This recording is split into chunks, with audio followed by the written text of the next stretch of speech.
Right. ఇప్పుడు వినిపిస్తుంది. Question yeah ఏంటంటే చెప్పండి. టీడీపీతో యా పొత్తు కన్ఫర్మ్ అయినట్టుగా భావించవచ్చా?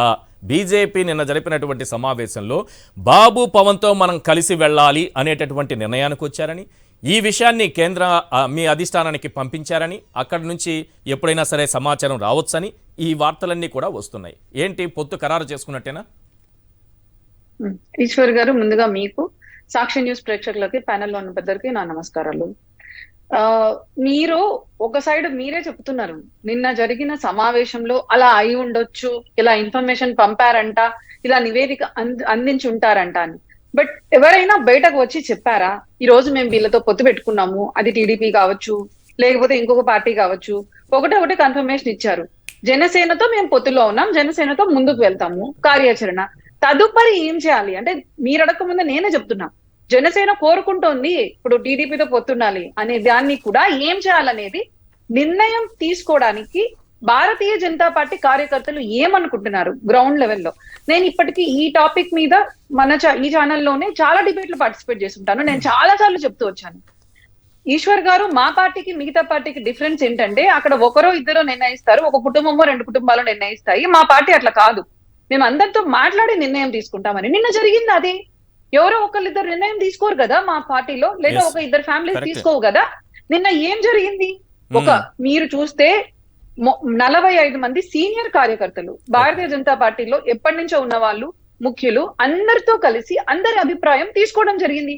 ఎవరు తీసుకున్నారు అది కూడా జాతీయ సహ సంఘటన కార్యదర్శి ఆయన వచ్చారు మెయిన్ గా దానికి, శివప్రకాష్ గారు.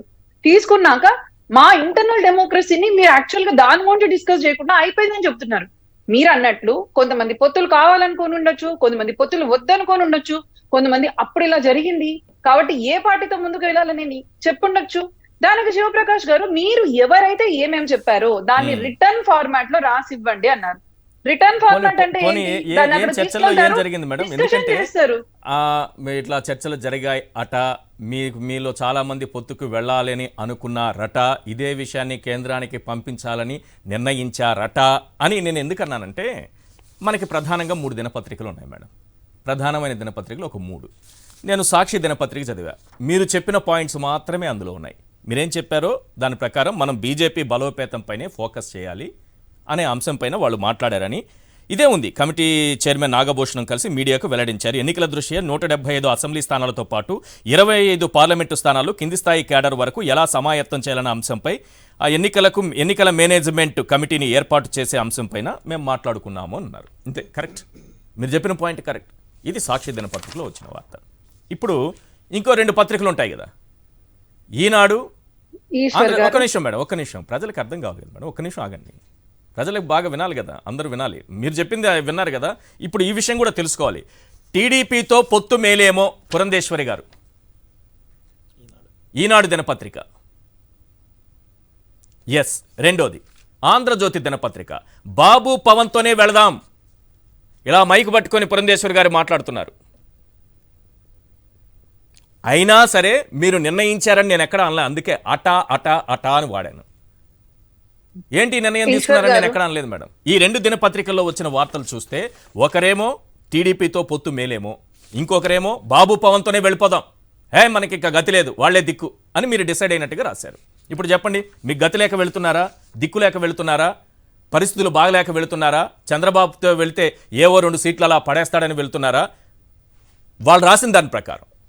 ఈశ్వర్ గారు మీడియాలో 2019లో 5 రాష్ట్రాల ఎన్నికల తర్వాత మీరు చెప్పిన తెలుగు పత్రికలు కావచ్చు, ఇంగ్లీష్ పత్రికలు కావచ్చు, చాలా రాశారు. అరే ఇంకా భారతీయ జనతా పార్టీ కూటమికి ఎన్డీఏకి 220 సీట్లు కూడా రావు అని. కొంతమంది దక్షిణాది నుంచి కూడా, ఇక్కడి నుంచి కూడా అంతకు ముందు పనిచేసిన వాళ్ళు లేదు మేము వచ్చేస్తామని చెప్పి థర్డ్ ఫ్రంట్ అవి ఇవి అని చేశారు. నిన్న కూడా చూసాము, మధ్యప్రదేశ్ లో రాదు, రాజస్థాన్ లో రాదు, ఛత్తీస్గఢ్ లో రాదు అని రాశారు. నిజమా కాదా చెప్పండి? ఇవన్నీ పత్రికల్లో వచ్చాయా లేదా? కానీ వీటిలో ఏదైనా వాస్తవం జరిగిందా? మోడీ గారి ఇమేజ్ తగ్గిపోయింది, ఇంకా అయిపోయింది అన్నారు. ఏమైంది? మోడీ గారు 2019లో మళ్ళీ ప్రధానమంత్రి అయ్యారు. మొన్న 3 రాష్ట్రాల్లో మేము చాలా గొప్ప మెజారిటీతో వచ్చాము. సరే మెజారిటీతో వచ్చాక సర్వేలు ఇంకా వేరు అయిపోయింది, మేడం. ఇంకా అయిపోయింది. ఒపీనియన్స్ సర్వేలు కాదు ఈశ్వర్ గారు, ఈ రోజు చెప్పినట్టే చెప్పేశారు, డిక్లేర్ చేసేసారు. అరే మీరు 2018 మర్చిపోయారా?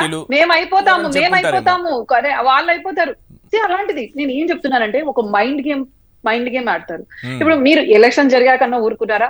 లేదు, అక్కడ శివరాజ్ సింగ్ చౌహాన్ గారు కన్ఫర్మ్ అయిపోయారంట, ఇక్కడ వేరే దియా కుమారి గారు అయిపోయారంట, ఎంతో మంది వార్తల్లో ఎన్నో పేర్లు వచ్చాయి, ముఖ్యమంత్రులు వాళ్ళు అవుతారు వీళ్ళు అవుతారని రోజు చూసాం కదా.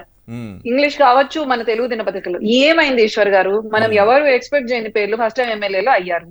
సో నేను ఏం చెప్తున్నానంటే, నేను అఫీషియల్ ఇన్ఫర్మేషన్ మీకు ఇస్తాను.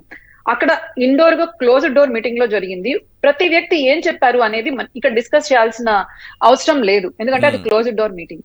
జరిగినది మా పార్టీలో ఇంటర్నల్ డెమోక్రసీ ఎంత ఉందనేది ప్రజలకు కూడా తెలియాలి. ఇప్పుడు అక్కడ ఒక మన ఎన్నికల గురించి ఒక కార్యాచరణ తీసుకొచ్చారు.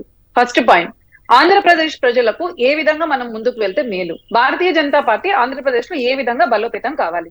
దీనికోసం 40 మందికి పైగా కార్యకర్తలు, సీనియర్ కార్యకర్తలు, ముఖ్యమైన నాయకులతో చర్చలు చేసి వాళ్ళ అభిప్రాయాలు తీసుకున్నారు, రిటర్న్ ఒపీనియన్ కూడా తీసుకున్నారు. అండ్ అన్నింటికన్నా ముఖ్యమైనది, ఈ మీటింగ్ లోనే కాదు, ఇంతకు ముందు బిఎల్ సంతోష్ గారు కూడా వచ్చినప్పుడు చాలా క్లియర్ కట్ గా చెప్పారు, ఇప్పుడు మనం ఎవరితోనో ఎవరి అవసరం మీదనో భారతీయ జనతా పార్టీ ఎదుగుదల కోసము అవసరం పడే స్థితిలో లేదు. దేవుని దయతో ప్రజల ఆశీర్వాదంతో భారతీయ జనతా పార్టీ అవసరం చాలా పార్టీలకు ఉంది.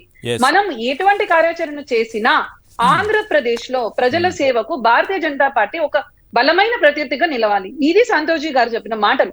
ఆ మాటలు నిన్న మీటింగ్ లో కూడా మేము ప్రస్ఫుటంగా చెప్తున్నాం. సో వాళ్ళు రాశారు వీళ్ళు రాశారు అనే దానికి నేను ఎందుకు ఆన్సర్ చేయాలి ఈశ్వర్ గారు? పత్రికలు ఏవో రాసుకుంటాయి. అంటే ఒక పాయింట్ ఏంటంటే ఇక్కడ కొంతమంది తమ అభిప్రాయాలు అయితే మనం బాబు పవన్ తో కలిసి వెళితేనే మంచిది అనేటటువంటి నిర్ణయం వెలుబుచ్చారు. సరే, మీ అభిప్రాయాలు మీరు చెప్పండి. నిజంగా బాబు పవన్ తో కలిసి వెళ్ళాలి అనేటటువంటి అభిప్రాయాన్ని వెలిబుచ్చిన వాళ్ళు ఎవరు అని మీ పార్టీలో మీరే ఒకసారి క్వశ్చన్ చేసుకుంటే వాళ్ళంతా టీడీపీ నుంచి బీజేపీలోకి వచ్చిన వాళ్ళు. అట్లా కాదు ఈశ్వర్ గారు, అది క్లోజ్డ్ డోర్ మీటింగ్.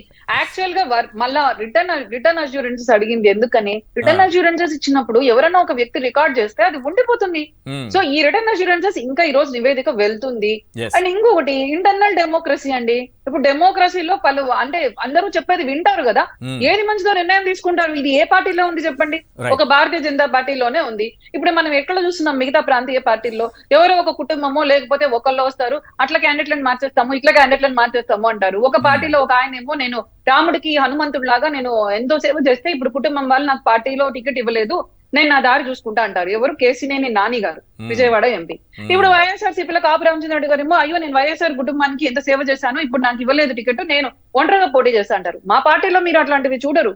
ఎందుకంటే మేము అందరిని అడుగుతాం నిర్ణయాలు, వాళ్ళ అభిప్రాయాలు చెప్తాం. అభిప్రాయాలు చెప్పినాక మేము వాళ్ళని ఏది మంచిది అనేది ఒక నిర్ణయం తీసుకుంటాం. There is internal democracy in our party. Right, కరెక్టే కావచ్చు మేడం. ఏపీలో మీ పార్టీకి అంత బలం లేదు కాబట్టి పెద్దగా పోటీ మిగతా చోట్ల ఉత్తరప్రదేశ్ లో ఎంతమంది పార్టీ మారి వెళ్ళిపోయారు, ఉత్తరప్రదేశ్ లో ఎంతమంది పార్టీ వదిలేశారు, కర్ణాటకలో ఎంతమంది వదిలేశారు ఈశ్వర్ గారు?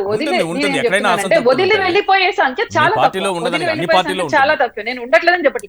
అండ్ మీరు ఇందాక అన్నారు కదా, బలం లేకపోతే రోజు ఇవే ఎందుకు డిస్కషన్లు జరుగుతాయి ఏ ఛానల్లో అయినా. ఇప్పుడు మీరు నిన్నటి నుంచి చూసారంటే ఓన్లీ ఇదే పాయింట్ ఆఫ్ డిస్కషన్. అంటే ఏమంటారంటే ఒక మీడియా ఒక అజెండా తయారు చేస్తే దాని ట్రాప్ లో పొలిటికల్ పార్టీస్ పడకూడదు. నేను ఎందుకు ఇదే డిస్కషన్ పెడుతున్నానంటే ఒక విషయం చెప్తాను, తర్వాత ఆ విషయం పైన పూర్తి క్లారిటీ కూడా ఇస్తాను.